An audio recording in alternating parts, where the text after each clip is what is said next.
Good afternoon and welcome to your news on TV1. For the Newsfirst team, I'm Shehan Ranatunga. First up, let's take a look at your headlines. Agreement with the IMF can only be signed in January if debt restructuring with India and China further delays, says President. Police sergeant dies following tensions in Kapadigo Lava. Yet another wild elephant attack in Anuradhapura claims the life of a father of three. Protest march demanding the release of Vasantha Mudalige and Venerable Galvava Siridhamma continues from Yakkala. More rains predicted. Two sluice gates at the Kukuleganga Reservoir opened. Flood warning to several areas. Afghanistan sets Sri Lanka a target of 145 runs.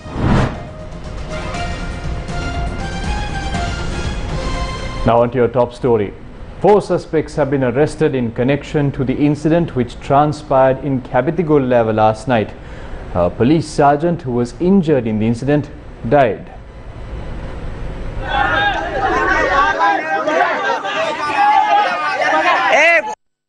Tensions boiled over in the town located in Anuradhapura in Sri Lanka's north-central province after a man died in a wild elephant attack. Crowds took to streets demanding a solution to the human-elephant conflict. A police sergeant and a team of officials of the Kapadigo Lava headquarters then visited the location.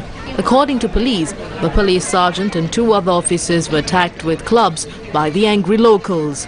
Police fired several rounds into the air to control the situation.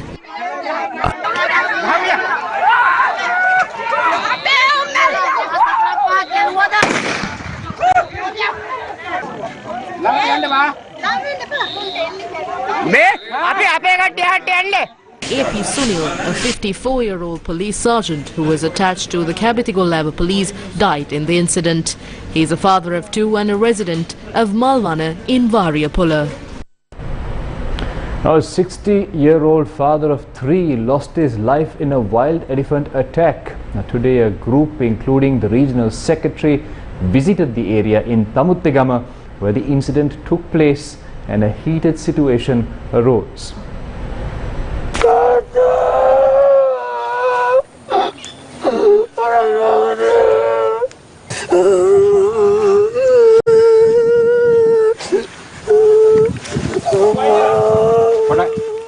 A group of officials, including the regional secretary and wildlife officials, visited the Kotmalpura Hene in Tamuttegama, where the body of the deceased was found.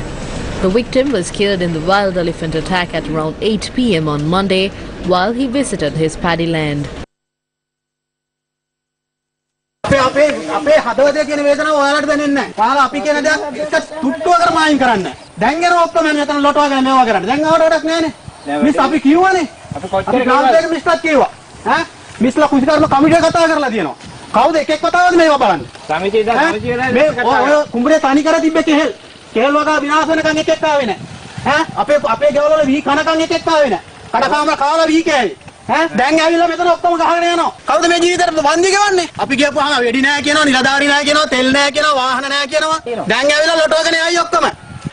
Meanwhile, it is reported that a wild elephant who is critically ill and is stuck in a lake in the Thalava area in Anuradhapura.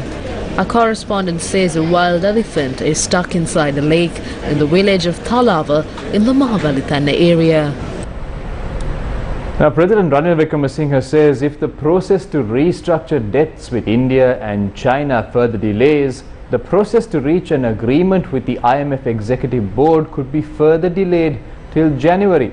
The head of state made these remarks attending the 32nd annual general meeting of the Sri Lanka tea factory owners. So the first issue is to ensure that we can restructure bankruptcy.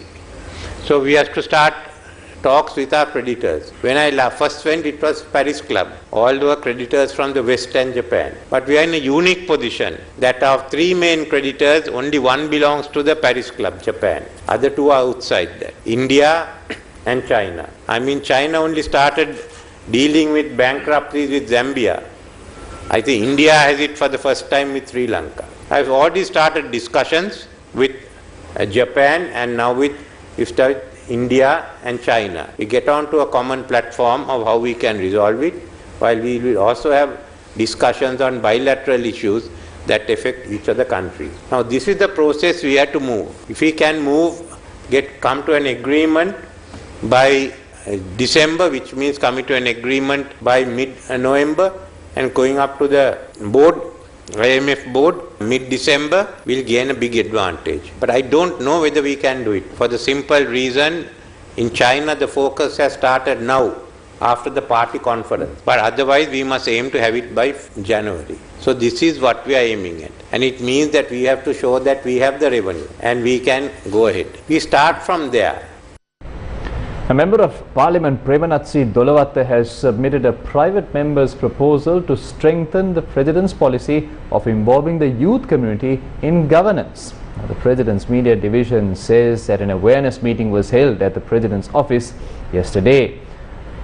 Through his private member's motion, MP Premanat Dolawatta says greater value will be added to the Constitution by giving more opportunities to the youth. Now, provisions to ensure 25% youth representation have been included in the proposal. In other news, the protest march launched by a group of Aragale activists demanding the release of Vasanta Mudalige and Venerable Galbave Siridhamma Thero enters its second consecutive day. The protest march was launched in Abepussa yesterday by two activists, Tharuka Dilshan and Prasad Babare.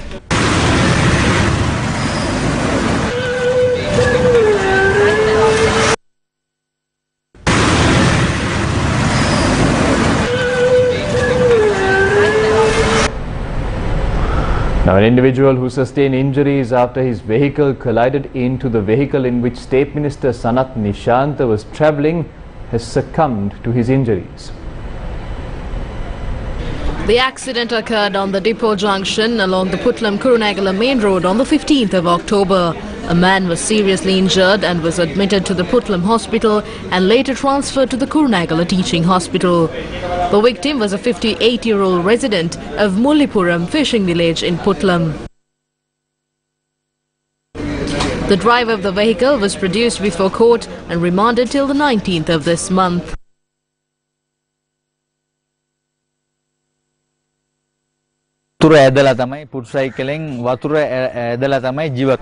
His livelihood was transporting water. He has to work daily to be able to afford a meal for himself and his family. Minister Sanath Nishantha was travelling in that vehicle. From the day of the accident, he did not open his eyes nor speak a single word. Minister Sanath Nishantha, the accident occurred while you were present. This family has now lost hope. ගරු අමාත්‍ය සනත් නිශාන්ත මෙතුමනි ඔබතුමාගේ ඇස් ඉදිරි පිටදී තමයි මෙම විපත මේ accident එක උනේ එතන ඒ මිනිස්සයා වෙටිතේ ඔබතුමා ඇස් වලින් දුටුව දෙයක් අද ඒ මිනිස්සයාගේ පවුල අසරණ තත්ත්වයට වැටලා ඉන්නවා.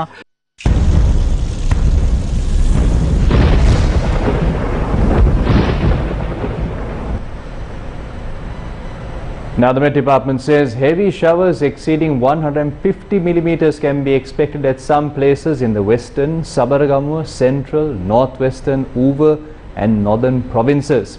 Heavy showers of more than 100 millimeters can be expected elsewhere. Heavy rains have been battering the island for over a week. Now, sadly, a man has died and a woman has been injured following a landslide in Bandarwala. The police say that following the landslide, a concrete wall and a mound of earth had collapsed onto this house last night. At the time of the incident, the owner of the house, his wife, son and a relative were present. The 73-year-old owner of the house had died upon admission to the hospital.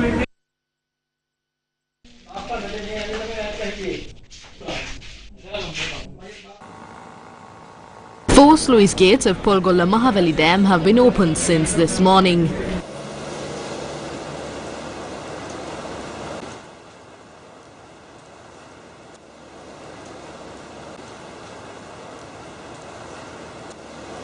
as a water capacity of 3,196 cubic feet per second will be released into the Victoria Reservoir.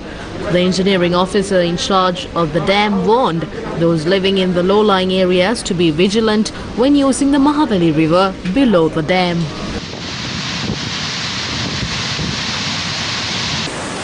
Meanwhile, the overflowing of Haggaloya since yesterday has damaged many cultivated lands in the Valimada region.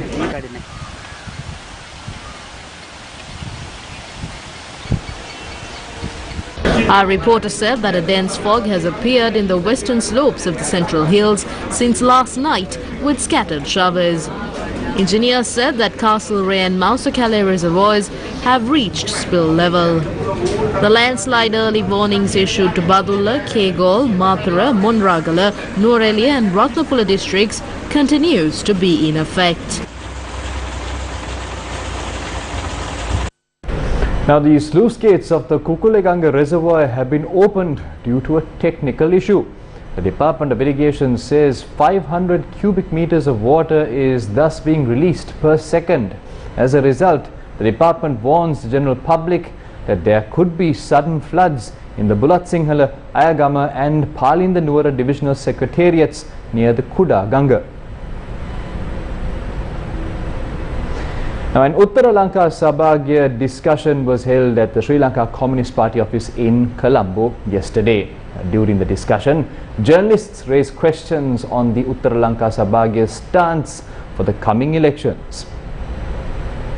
The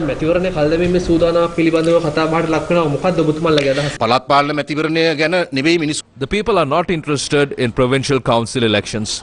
All they want is not to starve and to be able to live. So we need to give priority to this issue. That does not mean we should be postponing elections. What all the people want from politicians are answers to the issues they are facing.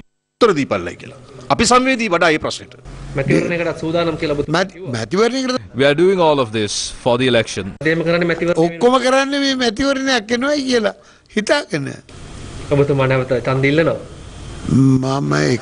I need to think about it. I cannot provide an answer at the moment.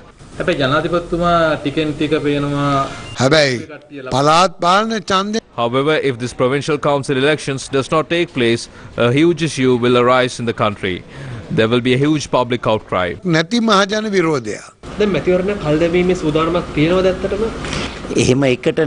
Yes, that's why there are proposals put forward by the President to reduce the number of members from 8,000 to 4,000. Now, in other news, the Sri Lanka Air Force airlifted an individual who met with a sudden accident from the Badulla Base Hospital to the National Hospital in Colombo. The individual, who was declared brain dead following a sudden accident, was airlifted to the Colombo National Hospital to donate his organs. The operation was carried out based on agreement between the Sri Lanka Air Force and the Ministry of Agriculture.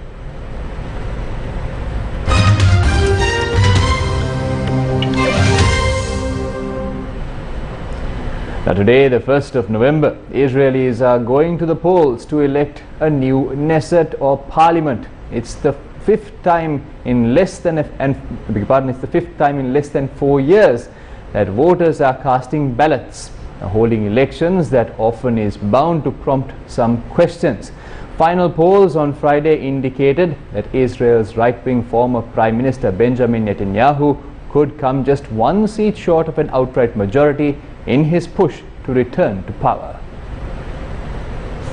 Benjamin Netanyahu, who has served as Prime Minister for longer than anyone else in Israeli history, is in the midst of a corruption trial and overall is a polarizing figure. Some top politicians on the centre-right who agree with him ideologically refuse to work with him for personal or political reasons.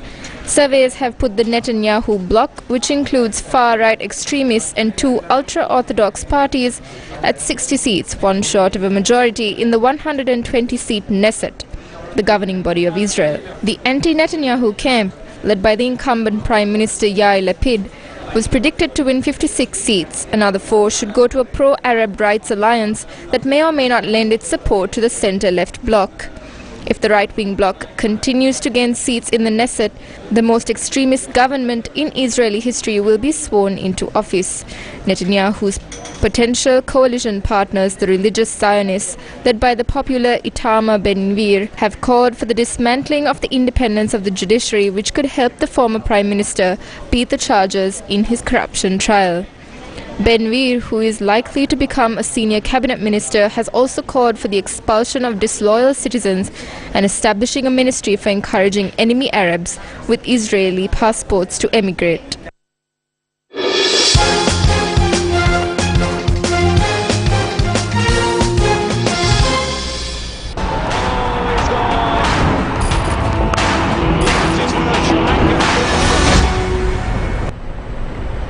Now the match between Sri Lanka and Afghanistan in the 2022 T20 World Cup is currently underway. Chasing a target of 145 to win, Sri Lanka were 132 for the loss of 3 wickets a short while ago. Captain Mohammad Nabi won the toss and decided to bat first in Brisbane. Usman Ghani and Ramanullah Gurbaz put on a partnership of 42 for the first wicket. Ramanullah Gurbaz was dismissed for 28 runs. Usman Ghani scored 27. Vaindu Hasaranga took 3 wickets for 13 runs. Lahiru Kumara took 2 wickets. The Sri Lankan bowlers managed to restrict the Afghan side to 144 runs for 8 at the end of 20 overs. In the air, but in a gap. Bowled him. Having said that, Enough to grab. who's their very first? Lahiru Kumara. Toe end of the bat. Skipper again. Shani. Down the pitch and gone. Stump. Yeah, bowled some tough overs as well. He wanted to be, needed to be 50. But right now it's a fabulous evening out there. It was I believe though it's Sri Lanka's to lose 145. Much to do against Afghanistan spinners. Afghanistan. Lovely square drive, and that gets Pratham Nisanka's account underway. Well, it was a bad ball. It was a really bad. Yeah! Oh, he got him. That is a beauty. Stand up. Pratham Nisanka's gone for 10. Sri Lanka 12 for 1. Finally, Kusalmen pulls again. Not quite as powerfully on this occasion. Down the ground is a good option. Top edge. Has he created the breakthrough? Picks up a wicket in his first over. The well set Mendes. Oh, inside edge. Little race away. Might go all the way. Long way. A long way. In the meantime, England take on New Zealand. That's at 1:30 in Brisbane. You can watch all the action live on Sirasa TV.